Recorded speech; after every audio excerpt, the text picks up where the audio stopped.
Bom, uma coisa muito bacana para a gente aprender com essa música são as collocations. E o que é que são as collocations? São aquelas palavras, aqueles grupos de palavras que costumam vir juntas, ok? Então, vocês vão ver, por exemplo, que eu fiz uma lista aqui, né? Every breath you take, cada respirada que você der, isso aqui da música. Every move you make, cada movimento que você fizer.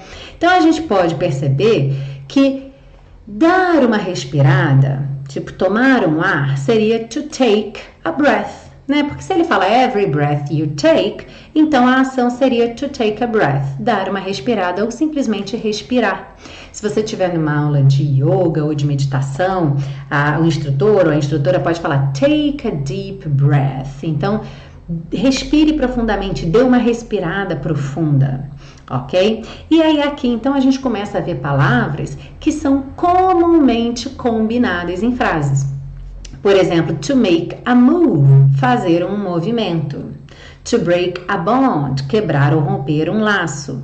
To take a step, dar um passo. Essa aqui é especialmente interessante porque ela não é uma tradução literal, né? Você não fala, tipo, dar é give, então give a step, dar um passo. Mas você não tá dando nada para ninguém. Então é to take a step, dar um passo. Ok? Então é bacana para você ir memorizando essas combinações de palavras que formam expressões comuns do dia a dia, tá? To say a word, dizer uma palavra. To play a game, jogar um jogo. To break a vow, quebrar um voto ou uma promessa. To stake a claim, fazer uma reivindicação. E aqui é muito interessante, por exemplo, no caso do to stake a claim, que se você procurar o stake no dicionário como verbo, que aqui ele está como verbo, ele não tem essa ideia de fazer, ou de reclamar, ou de reivindicar. Mas ele é comum nessa collocation, ele é comum nessa expressão, nesse agrupamento de palavras to stake a claim, que é você fazer uma reivindicação, reivindicar que algo é seu, reclamar a posse de alguma coisa, tá? E eu coloquei o vow aqui de amarelinho, até bom para já ir chamando a atenção para a pronúncia dessa palavra, tá? Que não é vou, é vow, bem aberta. Eu coloquei de amarelinho porque ele tá aqui na nossa dica. Existe um dicionário de collocations. E eu coloquei o vow lá no dicionário como exemplo para ver o que é que ia aparecer.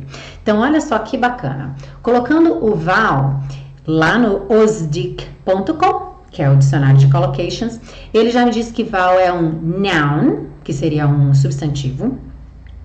E aí ele já me dá uma lista de palavras que costumam vir combinadas com a palavra vow, por classificação gramatical. Então, por exemplo, quais são os adjetives, adjectives, que costumam vir com vow? Formal, solemn, marriage, wedding, monastic, religious, final. Então, eu poderia ter a formal vow, a solemn vow, a marriage vow e assim por diante. Então, essas palavras elas estão aqui por ordem de frequência. Então, combinações que são muito frequentes.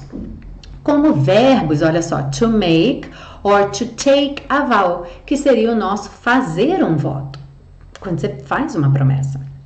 To keep a vow, manter o voto. Olha o nosso break aqui, é realmente ele o mais comum quando você quebra, quando você rompe aquele voto ou aquela promessa. To break a vow. To exchange a vow, trocar votos. To renew, renovar votos. Ok? E qual é a preposição que costuma estar associada a vow? É o of, porque é um voto de alguma coisa. Então, a vow of something. Então, gente, isso aqui é muito bacana, tá? Porque às vezes você sabe exatamente a palavra que você quer usar, mas você não sabe como combinar aquela palavra. Então, o osdic.com pode te dar muita ajuda aí nesse sentido, tá? E é sempre por frequência. Então, você vai lá, você sempre vai ver aquilo que é comum, que é o do dia a dia, que é o que o pessoal realmente usa, tá bom?